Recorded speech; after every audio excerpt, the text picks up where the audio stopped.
Selamat pagi, saudaraku. Inilah yang Allah rancangkan ketika menciptakan kau dan saya, yaitu manusia, yaitu supaya kita segambar dan serupa dengan Dia. Ketika kita bisa berjuang sampai kita memiliki kesadaran di dalam kedewasaan kita untuk kita berjuang menjadi anak-anak yang segambar dan serupa dengan dirinya, itu akan membahagiakan hati Bapa. Atau boleh saya katakan begini, betapa bahagianya hati Bapa melihat anak-anaknya yang mau berjuang sungguh-sungguh untuk memiliki gambar dan rupa dirinya. Tapi di dalam perjuangan itu sebetulnya hanya diri kita sendiri yang mau mengatakan kepada diri kita bahwa aku butuh Engkau Tuhan. I need you my Lord. Maka Tuhan yang akan mengolah pikiran dan jiwa kita supaya melahirkan kehendak-kehendak yang memang sesuai dengan apa yang Dia inginkan. Ketika Dia melihat perjuangan kita sungguh-sungguh, sampai di titik kita berkata, I need you my Lord. Aku butuh Engkau Tuhan. Karena kita tahu kita tidak bisa sendiri. Untuk kita bisa memahami apa yang menjadi kehendak Tuhan, untuk kita bisa kembali ke rancangan segambar serupa dengan Allah. Tanpa Tuhan tidak mungkin, saudaraku. Maka seseorang tidak akan mungkin menikmati damai sejahtera Allah kalau karakternya tidak seperti yang Allah kehendaki. Orang yang karakternya rusak tidak mungkin bisa menikmati damai sejahtera Allah, saudaraku. Maka perlu proses pembenahan. Semakin seseorang karakternya baik, karakter yang baik dalam standar Allah ya saudaraku, maka metabolisme kehidupan rohaninya juga akan semakin baik, semakin sehat, semakin kuat saudaraku. Sehingga ia bisa berkata begini, siapa gerangan ada padaku di surga selain Engkau? Selain Engkau tidak ada yang kuingini di bumi. Sekalipun dagingku dan hatiku habis lenyap, gunung batuku dan bagianku tetaplah Allah selama-lamanya. Orang bisa ngomong begitu kalau kerohaniannya semakin kuat, semakin sehat, saudaraku. Maka tidak heran kalau Rasul Paulus ketika dia menulis di dalam kitab Galatia, dia berkata begini, asal ada makanan, pakaian cukup. Kebutuhan fisik itu relatif, saudaraku. Fleksibel. Tubuh kita memiliki fleksibilitas yang luar biasa. Bahkan kalau kita memiliki tubuh yang sakit karena pola hidup kita salah, maka ketika kita mulai mengubah pola hidup yang baru dengan pola hidup yang baru, tubuh kita bisa menyembuhkan diri kita sendiri. Itu luar biasa. Kalau metabolisme hidup rohani kita baik, maka kita akan semakin mengerti bahwa kita hanya butuh Tuhan, titik saudaraku, dalam hidup ini. Bagaimana kita bisa punya kerohanian yang benar? Bagaimana kita bisa memiliki kehidupan rohani yang baik? Tuhan sediakan loh sarananya. Tapi kita harus memilih. Kita harus merespon. Kita ini pasien yang sebetulnya sudah disediakan sarana untuk kita sembuh. Maka Tuhan Yesus berkata, bukan orang sehat yang membutuhkan tabib, tapi orang sakit. Kita ini orang sakit. Kita butuh tabib.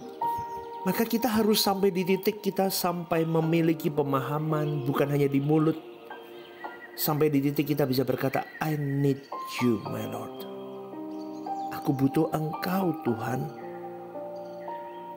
Dan Yesus adalah tabib kita. Amin, saudaraku. Dia bukan hanya menyembuhkan fisik kita, melainkan juga menyembuhkan jiwa kita. Tetapi kita harus responsif. Kita harus kooperatif. Maka saya selalu katakan gereja itu harus tempat di mana menyelenggarakan penyembuhan atas pasien-pasien yang mengalami sakit secara jiwa ataupun rohani. Gereja itu rumah sakit, bengkel untuk menyembuhkan, untuk mengobati, memulihkan. Bukan showroom, saudaraku. Sampai di titik banyak jiwa sembuh, banyak jiwa pulih.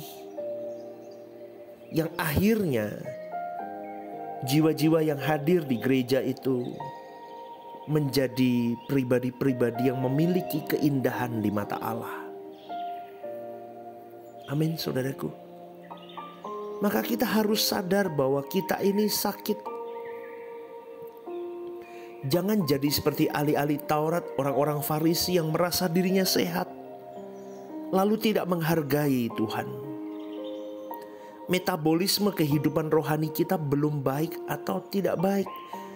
Banyak orang sadar dirinya masih duniawi, masih punya banyak keinginan-keinginan daging yang mengikat dirinya.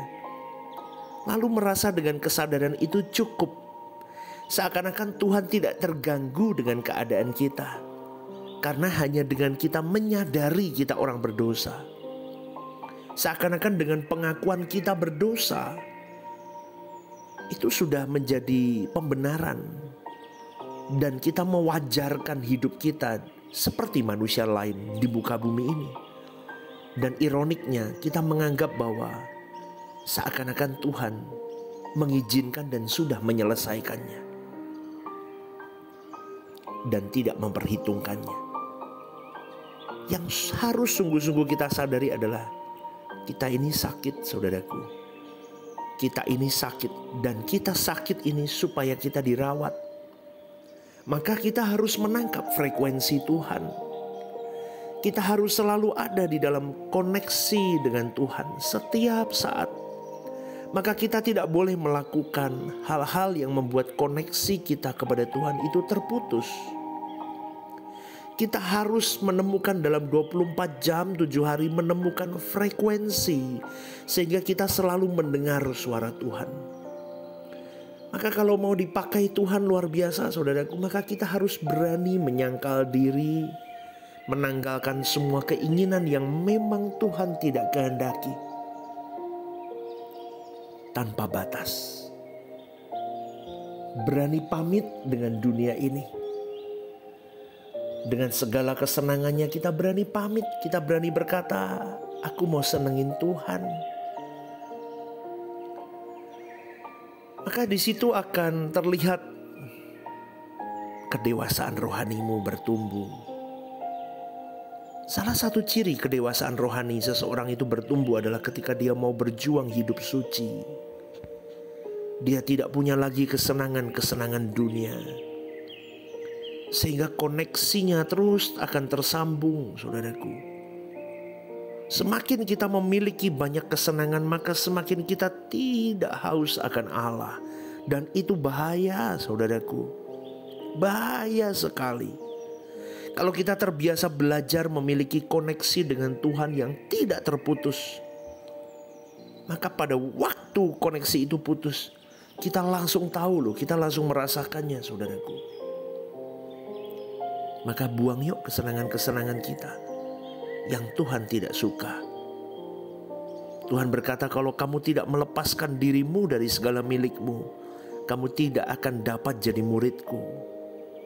Ayo kita belajar untuk melepaskan semua kesenangan, supaya kita bisa memiliki kehausan akan Allah dan menjadi perawan suci. Perawan di sini bukan menunjuk kepada pengertian perawan secara umum ya, saudaraku. Wanita yang tidak pernah melakukan hubungan seks, bukan. Tetapi perawan di sini artinya seseorang yang tidak selingkuh di hadapan Tuhan. Artinya begini, tidak ada sesembahan lain di hatinya yang melebihi Tuhan.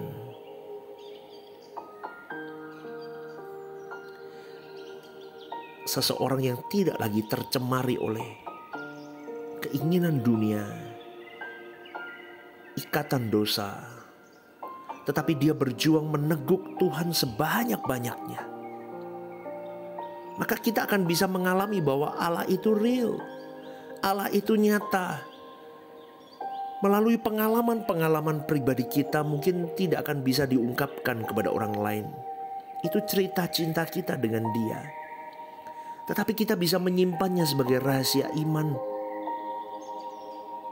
Pengakuan pemazmur menjadi milik kita juga, yaitu sekalipun dagingku dan hatiku habis lenyap, gunung batuku dan bagianku tetaplah Allah selama-lamanya. Artinya begini saudaraku, pemazmur menulis itu artinya begini. Lebih dari apapun dalam hidupku dipulihkan. Lebih dari kesehatanku, ekonomiku, rumah tanggaku, pekerjaanku. Lebih dari apapun, aku hanya ingin menikmati Engkau setiap saat, Allahku. Keren gak saudaraku? Maka satu hal, jika metabolisme kehidupan rohani kita sehat, maka kita akan jadi pribadi yang kokoh, bukan pribadi yang cengeng menghadapi dunia ini.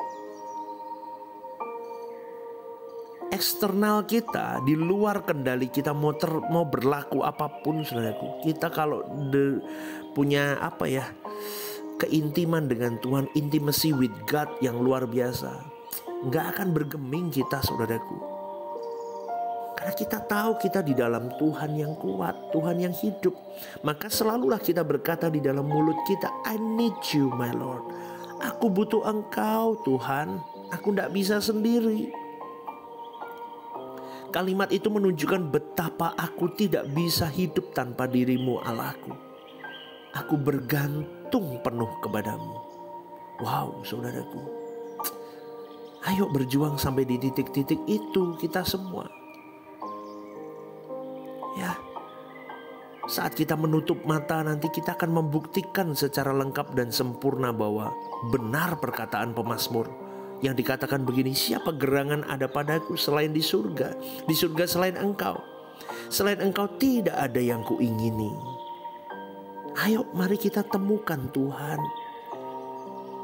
Kita katakan I need you my Lord.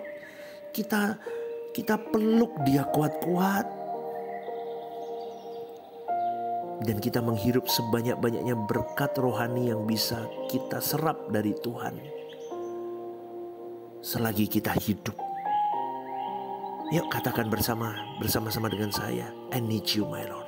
Yuk 1, 2, 3, I need you my Lord. Aku butuh Engkau Tuhan. Jangan jauh daripadaku. Hari ini saudaraku, bawa Tuhan dalam hidupmu sampai selama-lamanya. Dia mengasihimu, Dia mencintaimu, Dia menunggu responmu. Dia akan bahagia kalau engkau membuka hatimu dan mempersilahkan Dia bekerja penuh dalam hidupmu. Berjuang ya, senengin Tuhan, buat Tuhan bangga dengan hidup kita hari lepas hari. Selamat beraktivitas saudaraku, Tuhan memberkati. God bless you.